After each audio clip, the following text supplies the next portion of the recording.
এবছর একদম রেকর্ড করা বর্ষা নেমেছে।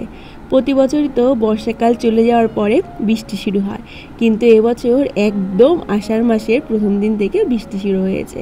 বৃষ্টি আর থামার কোনো লক্ষণই নেই, একেবারে বৃষ্টি হয়েই চলেছে। আর বৃষ্টির মানে এত পরিমাণে বৃষ্টি পড়ছে যে বৃষ্টির মধ্যে ঘর থেকেও বেরোনো যাচ্ছে না। তো মাঝখানে কয়েকটা দিন আমাদের বাজারে যেতে পেরেছিল না বৃষ্টির জন্য। তো আজকে সকাল থেকেই উঠে দেখছি আকাশটা বেশ পরিষ্কার হয়েছে, রোদ্দুরও উঠেছে। আর যেহেতু বৃষ্টি নেই, দেখো সকালবেলায় বাজারে গেছিলো, বাজার থেকে মাছ নিয়ে এসেছে। আর সেই মাছগুলোই আমি এখন ছাড়ানোর জন্য কলতলায় চলে এসেছি। বাজার থেকে রুই মাছ নিয়ে এসেছে। আর দেখো মাছের সঙ্গে মাছের তেলও রয়েছে। তো মাছটাকে ভালো করে ছাড়িয়ে এনে তারপর তেলটাকে ছাড়িয়ে দেবো।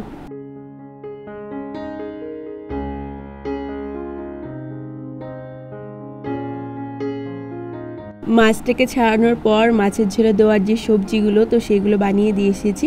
আর এখন দেখো চলে এসেছি হচ্ছে কুলেখাড়ার শাক ভাজতে। তো এর আগে একটা ভিডিওতে হয়তো তোমাদেরকে বলেছিলাম যে রক্ত রিপোর্ট করেছি, রিপোর্টে আমার রক্ত অনেকটাই কম এসেছে। তো এই কুলেখাড়ার শাক খেলে রক্ত হয়।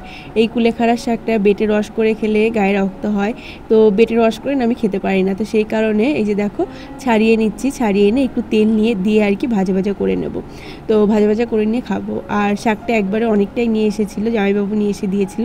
তো একদিনে তো এতটা শাক খাবো না, তাই আমার বাবা বলেছিল যে জলের মধ্যে বসিয়ে রাখতে। তো জলের মধ্যে বসিয়ে রেখেছিলাম। দেখো দেখছি গাছের নিচ দিয়ে শেকড় বেরিয়ে গেছে। তো চলো এই গাছগুলোকে আর কি মানে শাকগুলোকে ছাড়িয়ে নিই। আর আজকের ভিডিওতে তোমাদের সঙ্গে কথা বলতে বলতে আমার পরিচয়টাই দেওয়া হয়নি, চলো আমার পরিচয়টা দিয়ে নিই। নমস্কার আমার প্রিয় পরিবার, কেমন আছো তোমরা সবাই? আশা করছি ভালো আছো। তোমাদের আশীর্বাদ ও ভালোবাসাই আমি এবং আমার পরিবারের প্রতিটা মানুষ খুব ভালো আছি। অন্নপূর্ণা লাইফস্টাইলে নতুন একটা ভিডিওতে তোমাদেরকে জানাই অনেক অনেক স্বাগত, আমার অনেক ভালোবাসা। নদিয়া জেলার ছোট্ট একটি গ্রাম থেকে আমি পলি আজকেও নিয়ে চলে এসেছি নতুন একটা সুন্দর ভিডিও। আশা করছি আমার আজকের ভিডিওটাও তোমাদের অনেক ভালো লাগবে, তাই স্কিপ না করে প্রথম থেকে শেষ পর্যন্ত আজকের ভিডিওটা দেখার অনুরোধ রইল তোমাদের কাছে।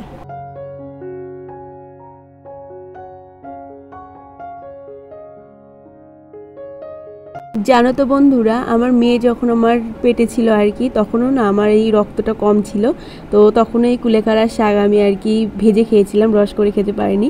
আমি ওষুধ বা অন্য কিছু খেতে আমার ভীষণ পরিমাণে সমস্যা হয়, মানে এই জাতীয় আর কি রস টস খেতে আমার ভীষণ পরিমাণে সমস্যা হয়। তো সেই কারণে আর কি ভাজা করে খাই। তো আমার মনে হয় ওটাতে আর কি আমি বেশি আর কি আর কি খেতে পারবো।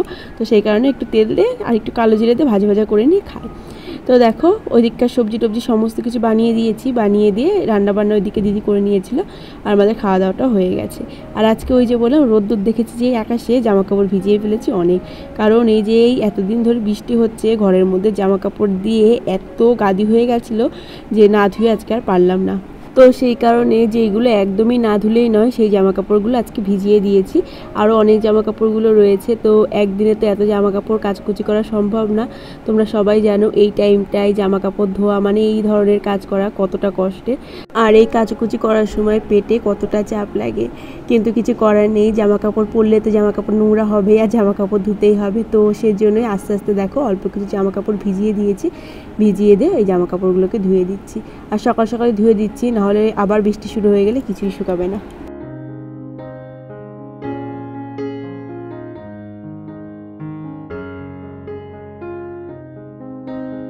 তারপরে এই যে দেখো বন্ধুরা স্নান টান করে চলে এসেছি রিপোর্ট করার জন্য। তো আমার একটা রিপোর্ট দিয়েছিল, তোমাদেরকে এর আগের ভিডিওতে বলেছিলাম, যখন অ্যানিমাল স্ক্যান করেছিলাম তখনই বলেছিলাম যে আরেকটা রিপোর্ট রয়েছে, ওই রিপোর্টটা করতে যাব। তো ওই রিপোর্টটা করতে এসেছি। আর রিপোর্টটা করতে এসে না অনেক লেট হচ্ছে। তো বসে থাকতে থাকতে না আমার পা ব্যথা হয়ে গেছে। তাই যে দেখো উঠে আমি দাঁড়িয়ে রয়েছি, কারণ বসে থাকতে থাকতে পায়ে এত পরিমাণে ঝিঝি ধরে গেছে আর ব্যথা হয়ে গেছে যে আর বসে থাকতে পারলাম না। তো তারপর ওইখান থেকে আর কি যেখানে রিপোর্ট করতে গেছিলাম ওইখান থেকে অ্যানাউন্স করলো যে যাদের এই রিপোর্টটা রয়েছে, মানে আমি যে রিপোর্টটা করতে গেছি, তো তারা সবাই একটু মিষ্টি কোনো জিনিস খাও আর খেয়ে একটু হাঁটাহাঁটি করো। তো সেই কারণে দেখো আমার বর চলে গেছে সামনেই একটা দোকানে কিছু চকলেট বা ক্যাডবেরি এইসব আনার জন্য। কিন্তু কি হয়েছে জানো তো, দোকানে গিয়ে দেখে কোনো চকলেট ক্যাডবেরি কিচ্ছু নেই, কারণ যেহেতু অনেকে রিপোর্ট করতে এসেছে আর সবাই নিয়েছে, তো মানে কিছুই নেই, সব কিছুই ফুরিয়ে গেছে। তো অবশেষে লাড্ডু আর গজা নিয়ে এসেছিলো। আর দেখো আমার বরের অবস্থা, দোকানের ওই মানে রাস্তার ওই পারে গেছে দোকান থেকে আর কি খাবার আনতে, কিন্তু এত পরিমাণে গাড়ি ঘোড়া যাচ্ছে রাস্তায় কিছুতেই পার হতে পারছে না। তো অবশেষে রাস্তাটা পার হয়ে এই যে দেখো গজা আর লাড্ডু নিয়ে এসেছে। আর আশেপাশে কোনো দোকানও নেই যে অন্য কিছু নিয়ে আসবে।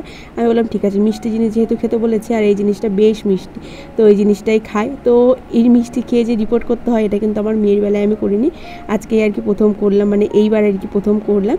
তো এই যে দেখো পায়ে যেহেতু ঝিঝি ধরে গেছিলো, অনেকক্ষণ বসেছিলাম, পা ব্যথা হয়ে গেছিলো। তো এই যে দেখো এখন লাড্ডু আর গজাটা খাচ্ছি আর রিপোর্টের ওই জায়গাটায় আর কি হেঁটে হেঁটে বেড়াচ্ছি।